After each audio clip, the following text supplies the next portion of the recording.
We are a department that manages the buildings that consist of the Capitol complex as well as buildings that are outstate. We have some facilities in Ely and Bemidji. And so we are the ones that operate and maintain those facilities.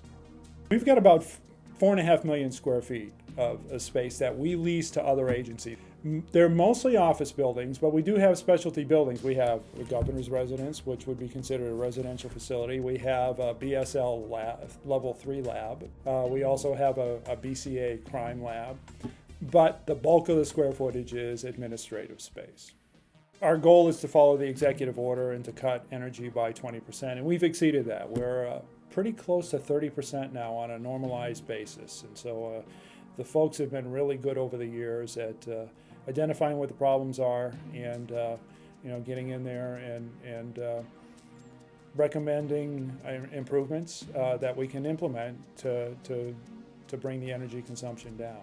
We've grown almost 2,000 by 2,000 people in the last 2 years or so, 2.5 years. So, so we really feel good about the consumption reduction, energy reduction, we hope to go further. We realize there's going to be a ceiling because we do have to keep the lights on to a certain degree and keep the buildings climate controlled. But we haven't exhausted the list of things that we'd like to do to improve the energy performance of the buildings. So we have different items in our portfolios that we're taking advantage of to help get the energy consumption down. So each week, not only do we look at consumption of the buildings over the past week, the anomalies, so to speak, to see what went wrong.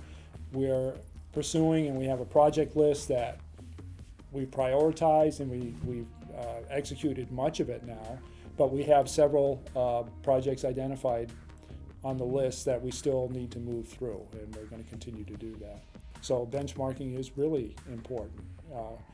I look again from the, just ensuring that it's up to date, and then again as the tool to see where we really need to focus to improve energy performance.